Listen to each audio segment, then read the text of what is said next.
Hello student, कैसे हैं? विश्वास और आशा है कि आप सभी अच्छे होंगे।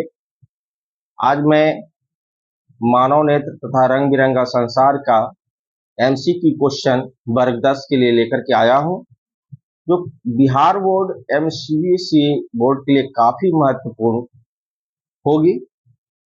जो भी बच्चे एग्जाम की तैयारी कर रहे हैं उनके लिए काफी महत्वपूर्ण है। अगर इस वीडियो को पूरा अगर आप देख लेते हैं तो कोई भी ऐसा ऑब्जेक्टिव प्रश्न नहीं होगा इस चैप्टर का जो आपका एग्जाम से छूट जाएगा। तो अगर आप एग्जाम को बेहतर और बेहतरीन ढंग से क्वालिफाई करना चाहते हैं तो इस वीडियो को शुरू से लेकर के अंत तक अवश्य देखिएगा।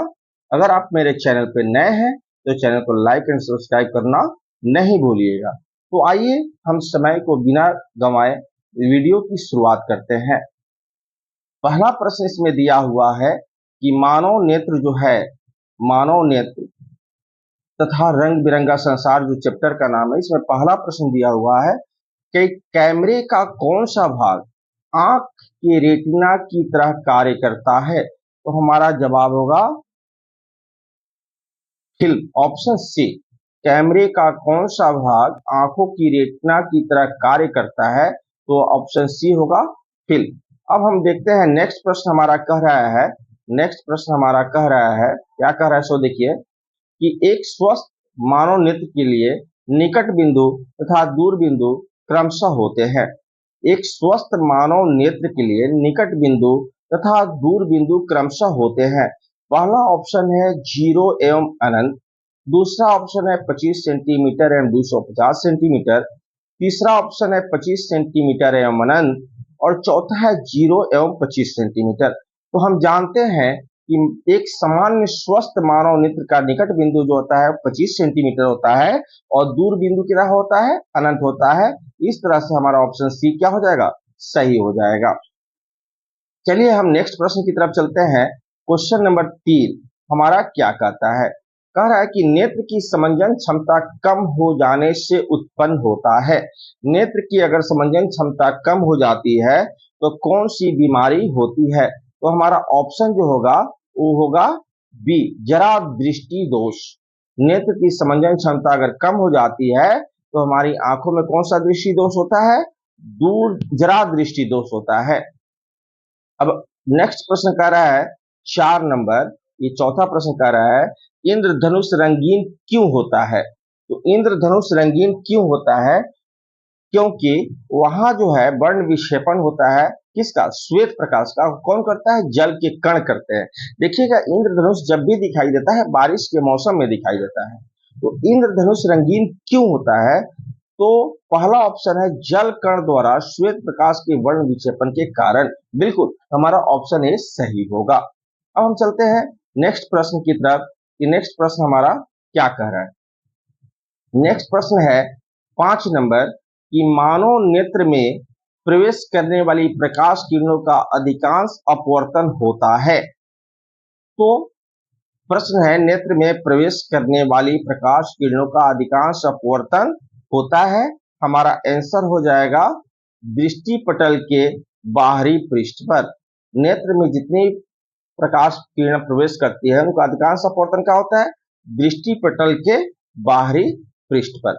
नेक्स्ट प्रश्न कह रहा है, हमारा नेक्स्ट क्वेश्चन है प्रकाश संश्लेषण के लिए, प्रकाश संश्लेषण के लिए सब दृश्य प्रकाश स्पेक्ट्रम का सबसे प्रभावी रंग है। प्रकाश संश्लेषण के लिए दृश्य प्रकाश स्पेक्ट्रम का सबसे प्रभावी रंग है। तो हमारा ऑप्शन हो जाएगा ऑप्शन ए, ऑप्शन ए हो जाएगा। कौन है वो, लाल है। कौन है, लाल है। 7वां प्रश्न कह रहा है कि कुछ बादलों का रंग उजला होता है क्यों, या कुछ बादलों का रंग उजला क्यों होता है। तो हमारा ऑप्शन बी सही होगा, प्रकाश के प्रकीर्णन के कारण। प्रकाश के प्रकीर्णन के कारण बादलों का रंग जो होता है क्या होता है, उजला होता है। 8वां प्रश्न है सामान्य नेत्र के लिए दूर बिंदु है। तो एकदम बिल्कुल आप सभी जानते हैं कि निकट बिंदु 25 सेंटीमीटर और दूर बिंदु अनंत होता है। चलिए हम नेक्स्ट प्रश्न की तरफ बढ़ते हैं कि हमारा नेक्स्ट प्रश्न क्या कहता है। 9 नंबर प्रश्न कह रहा है कि अभिनेत्र लेंस की फोकस दूरी में परिवर्तन किया जाता है। अभिनेत्र लेंस की फोकस दूरी में परिवर्तन किया जाता है तो सिलियरी पेशियों द्वारा, जिसे हम पक्षमाभि भी कहते हैं। क्या कहते हैं? पक्षमाभि कहते हैं। अब चलेंगे हम नेक्स्ट प्रश्न की तरफ कि नेक्स्ट प्रश्न हमारा क्या कहता है। हमारा नेक्स्ट प्रश्न है क्वेश्चन नंबर 10। स्पेक्ट्रम में किस रंग की किरण का झुकाव अधिक होता है? तो स्पेक्ट्रम आप जानते हैं कि जब श्वेत प्रकाश की किरण को प्रिज्म से होकर गुजारते हैं तो प्रिज्म के दूसरी तरफ एक पर्दा लगा होता है जिस पर एक स्पेक्ट्रम बनता है। तो स्पेक्ट्रम में किस रंग की किरण का झुकाव अधिक होता है? तो हमारा आंसर होगा ऑप्शन डी, बैगनी रंग का। किसका बाबू? बैगनी रंग का झुकाव सबसे अधिक होता है। किसका झुकाव सबसे अधिक होता है? बैगनी रंग का। अब हमारा अगला प्रश्न है, स्पेक्ट्रम प्राप्त करने के लिए किसका उपयोग होता है? आंख मूंद के मारिएगा, प्रिज्म का। किसका? प्रिज्म का। ऑप्शन डी हमारा सही होगा। स्पेक्ट्रम प्राप्त करने के लिए किसका उपयोग होता है? तो प्रिज्म का उपयोग होता है। आंख मूंद करके आप ऑप्शन डी को मार दीजिएगा। अगला प्रश्न है, जो नेत्र निकट की वस्तु को साफ नहीं देख सकता है उसमें उस नेत्र में होता है। जो नेत्र निकट की वस्तु को साफ नहीं देख सकता है उस नेत्र में होता है। तो आप जानिए कि जो वस्तु निकट की वस्तु को साफ नहीं देख पाती है उस और दूर की वस्तु को साफ देखती है उसमें आपको दूर दृष्टि दोष होता है। और जो नेत्र निकट की वस्तु को साफ देखता है और दूर की वस्तु को साफ नहीं देखता है उसमें दूर दृष्टि दोष होता है। उसमें जो नेत्र निकट की वस्तु को साफ नहीं देखता है और दूर की वस्तु को साफ देखता है उसमें होता है दूर दृष्टि दोष। और जो निकट की वस्तु को साफ साफ देखता है और दूर की वस्तु को साफ साफ नहीं देखता है उसमें कौन सा दृष्टि दोष होता है? दूर दृष्टि दोष। तो हमारा ऑप्शन क्या कह रहा है? क्वेश्चन कह रहा है कि जो नेत्र निकट की वस्तु को साफ नहीं देख सकता है उस नेत्र में होता है कौन? तो दूर दृष्टि दोष। क्योंकि नजदीक की वस्तु को अगर वो नहीं देख पाती है साफ साफ और दूर की वस्तु को साफ साफ देख पाती है तो उसमें कौन सा दृष्टि दोष होगा? दूर दृष्टि दोष। 12 का ऑप्शन ए सही होगा। अब हम चलते हैं नेक्स्ट प्रश्न की तरफ। क्वेश्चन नंबर 13 क्या कह रहा है? तो मानव नेत्र में पहला ऑप्शन है किसी प्रकार का लेंस नहीं होता। ये बिल्कुल गलत है। ये क्या है? बिल्कुल गलत है। मानव नेत्र में किसी प्रकार का लेंस नहीं होता, बिल्कुल गलत है। ऑप्शन बी कह रहा है अवतल लेंस होता है, ये भी बिल्कुल गलत है। ऑप्शन सी कह रहा है उत्तल लेंस होता है, तो बिल्कुल सही जवाब है मानव नेत्र में उत्तल लेंस होता है। ऑप्शन सी हमारा सही है। अब हम चलते हैं क्वेश्चन नंबर 14 पर। ये क्या कह रहा है? मानव नेत्र वस्तु का प्रतिबिंब निम्न में से किस भाग पर बनाता है? तो आपका ऑप्शन होगा सी, रेटिना या परितारिका। रेटिना को ही हम परितारिका भी कहते हैं। अब चलते हैं अगले प्रश्न की तरफ। अगला प्रश्न हमारा क्या कहता है? अगला प्रश्न 15 नंबर कह रहा है कि सामान्य नेत्र के रेटिना पर बनने वाला प्रतिबिंब होता है। सामान्य नेत्र यानी वैसा नेत्र जिसमें किसी प्रकार की गड़बड़ी नहीं है, वैसे नेत्र के रेटिना पर जो प्रतिबिंब बनता है वो कैसा होता है? तो आपका जवाब होगा वास्तविक और उल्टा। क्या जवाब होगा? वास्तविक और उल्टा। वास्तविक और उल्टा जवाब होगा। क्या होगा? वास्तविक और उल्टा, यानी ऑप्शन सी। अब चलते हैं हम नेक्स्ट प्रश्न की तरफ। नेक्स्ट क्वेश्चन कह रहा है टिंडल प्रभाव प्रकाश की कौन सी परिघटना को प्रदर्शित करता है? तो टिंडल प्रभाव प्रकाश की प्रकीर्णन की घटना को प्रदर्शित करता है। टिंडल प्रभाव प्रकाश की कौन सी परिघटना को प्रदर्शित करता है? तो आपका आंसर होगा ऑप्शन डी, प्रकाश का प्रकीर्णन। अब हम चलते हैं नेक्स्ट प्रश्न 17 नंबर क्या कह रहा है? दूर दृष्टि दोष वाली आंख साफ साफ देख सकती है। दूर दृष्टि दोष वाली आंख साफ साफ देख सकती है तो दूर की वस्तुओं को। किसकी? दूर की वस्तुओं को। अब हम चलते हैं अगले प्रश्न की तरफ। क्वेश्चन नंबर हमारा 18 कह रहा है कि निकट दृष्टि दोष वाला व्यक्ति देख सकता है। निकट दृष्टि दोष यानी नजदीक देखेगा, दूर नहीं देखेगा। दूर दृष्टि दोष दूर देखेगा, नजदीक नहीं देखेगा। तो निकट दृष्टि दोष वाला व्यक्ति देख सकता है निकट दृष्टि दोष, यानी नजदीक देखेगा, तो निकट की वस्तु को अच्छी तरह से देख सकता है कौन? निकट दृष्टि दोष वाला व्यक्ति जो है निकट की वस्तुओं को अच्छी तरह से देख सकता है। अगला हमारा प्रश्न है, नेत्र द्वारा किसी वस्तु का कैसा प्रतिबिंब बनता है? नेत्र जो है हमारा मानव नेत्र, उसके अंदर जो वस्तु का प्रतिबिंब बनता है वो कैसा बनता है? तो हमारा ऑप्शन डी सही होगा, वास्तविक, उल्टा तथा छोटा। वास्तविक, उल्टा तथा छोटा। हमारा ऑप्शन क्या होगा? ऑप्शन डी होगा, वास्तविक, उल्टा तथा छोटा। अब हम चलते हैं नेक्स्ट क्वेश्चन की तरफ। नेक्स्ट क्वेश्चन हमारा क्या कर रहा है? 20 नंबर, आंख व्यवहार करती है। आंख जो है हमारा कैसा व्यवहार करती है? तो आपका जवाब होगा उत्तल लेंस की तरह। किसकी तरह? उत्तल लेंस की तरह। ऑप्शन बी सही होगा। अगला प्रश्न है 21 नंबर, समान आंख के लिए स्पष्ट दर्शन की न्यूनतम दूरी होती है। आपका सही जवाब होगा 25 सेंटीमीटर। समान नेत्र के लिए, समान आंख के लिए स्पष्ट दर्शन की न्यूनतम दूरी कितनी होती है? 25 सेंटीमीटर। अगला प्रश्न कह रहा है 22 नंबर, किसी दृष्टि दोष के निवारण के लिए अवतल लेंस का प्रयोग किया जाता है। अवतल लेंस जो दूर की वस्तु को साफ दिखाता है, अर्थात अवतल लेंस का प्रयोग किया जा रहा है। इसका मतलब है कि दूर की वस्तु साफ साफ नहीं दिख रही है, तो जब दूर की वस्तु साफ नहीं दिख रही है, इसका मतलब है कि उसकी आंख में कौन सा दृष्टि दोष है? निकट दृष्टि दोष है। कौन सा दृष्टि दोष है? निकट दृष्टि दोष है। चलिए हम नेक्स्ट प्रश्न की तरफ चलते हैं। नेक्स्ट क्वेश्चन हमारा क्या कहता है? 23 नंबर क्वेश्चन कह रहा है, तरंगदैर्ध्य को समानतः व्यक्त किया जाता है। इसको तरंगदैर्ध्य को सामान्यतः व्यक्त किया जाता है, तो एकदम गांठ बांध लीजिए कि तरंगदैर्ध्य को हम मीटर में व्यक्त करते हैं। किस चीज में व्यक्त करते हैं? मीटर में। अब चलते हैं हम नेक्स्ट प्रश्न की तरफ। हमारा अगला प्रश्न है 24 नंबर, निकट दृष्टि दोष में किस लेंस का प्रयोग होता है? तो देखिए, निकट दृष्टि दोष का मतलब हुआ कि नजदीक साफ साफ दिखता है, दूर साफ साफ दिखाई नहीं देता है। तो जब दूर साफ नहीं दिखाएगा तो दूर को देखने के लिए हम अवतल लेंस का प्रयोग करते हैं, अर्थात निकट दृष्टि दोष में किस लेंस का प्रयोग होगा? तो अवतल लेंस का।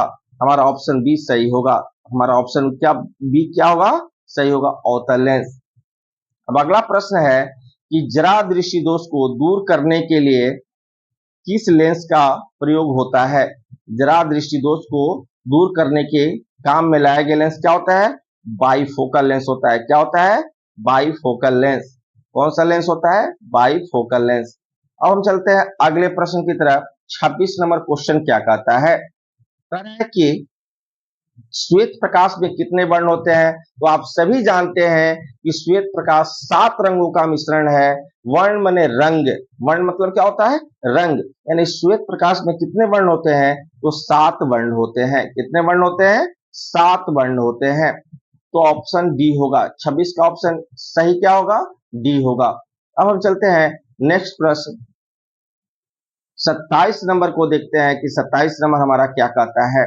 27 नंबर कह रहा है, श्वेत प्रकाश की किरण जब किसी प्रिज्म से होकर गुजरती है तब जो वर्ण सबसे अधिक विचलित होता है वह है। तो श्वेत प्रकाश की किरण जब किसी प्रिज्म से होकर गुजरते हैं तो सबसे अधिक विचलित होने वाला रंग कौन सा है? बैगनी है। क्या है? बैगनी। क्या है? बैगनी।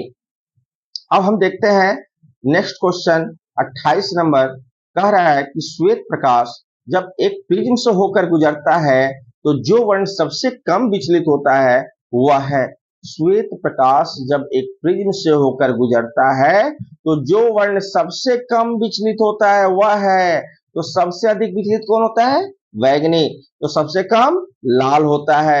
यानी 28 का ऑप्शन हमारा ये सही होगा। अब अगला प्रश्न है 29 नंबर।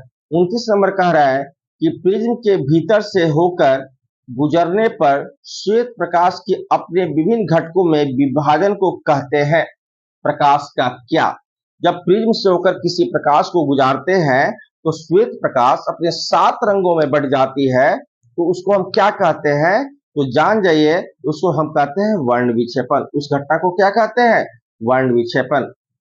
अब हम चलते हैं नेक्स्ट प्रश्न की तरफ। नेक्स्ट प्रश्न हमारा क्या कह रहा है? नेक्स्ट प्रश्न है 30 नंबर। इसमें लिखा हुआ है प्रकाश के किस वर्ण के लिए तरंगदैर्ध्य अधिकतम होता है? कि प्रकाश के किस वर्ण के लिए तरंगदैर्ध्य अधिकतम होता है? तो आपका ऑप्शन ए होगा लाल। प्रकाश के जो 7 रंग है उसमें सबसे अधिक तरंगदैर्ध्य लाल का होता है, सबसे कम तरंगदैर्ध्य बैंगनी का होता है, सबसे अधिक आवृत्ति बैंगनी का होता है, सबसे कम आवृत्ति लाल का होता है। तो पूछ रहा है इसमें कि सबसे अधिक तरंगदैर्ध्य किसका होता है? तो हमारा ऑप्शन हो जाएगा ए लाल। तो इसका ऑप्शन ए सही होगा। अब 31 नंबर प्रश्न में कह रहा है कि प्रिज्म से निकलने के बाद श्वेत किरणें क्यों 7 रंगों में विभक्त हो जाती है? देखिए, श्वेत प्रकाश जिन 7 रंगों से मिलकर के बना हुआ है, सभी की चाल जो है कांच में, प्रिज्म में अलग अलग होती है, जिसके कारण ये सभी क्या होते हैं? 7 रंगों में विभक्त हो जाते हैं। प्रिज्म से निकलने के बाद श्वेत किरणें क्यों 7 रंगों में विभक्त हो जाती है?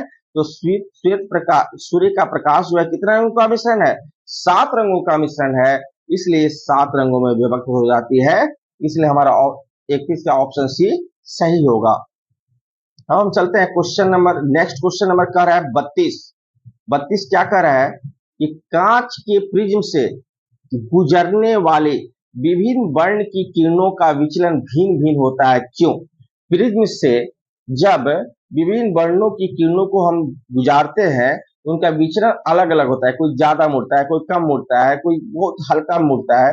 ऐसा क्यों होता है? तो मैंने जस्ट आपको अभी बताया कि प्रकाश के विभिन्न रंगों की चाल कांच में भिन्न भिन्न होती है, जिसके कारण इनका विचलन क्या होता है? भिन्न भिन्न होता है। तो 32 का ऑप्शन हमारा सी सही हो जाएगा। 32 का ऑप्शन सी सही हो जाएगा। विभिन्न रंगों का प्रकाश कांच में भिन्न भिन्न चाल से चलता है।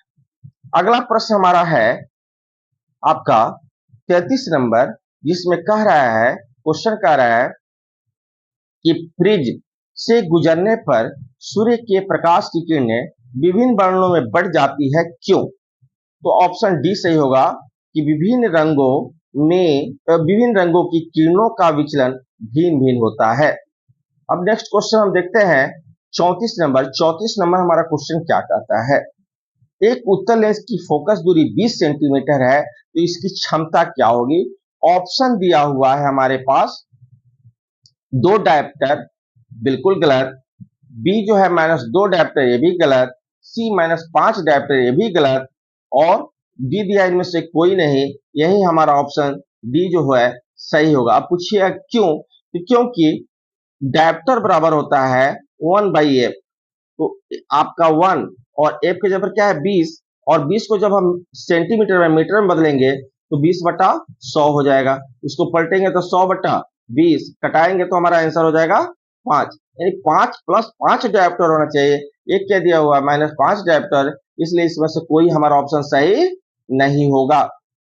यानी 34 का जो है ऑप्शन डी सही होगा, इनमें से कोई नहीं। अब हमारा प्रश्न है, अगला प्रश्न है 35 नंबर। पुतली के साइज को नियंत्रित करता है, तो रट्टा मार लीजिए, याद कर लीजिए कि पुतली के साइज को नियंत्रित कौन करता है? परितारिका करती है। कौन नियंत्रित करता है? परितारिका करती है। अगला प्रश्न है 36 नंबर।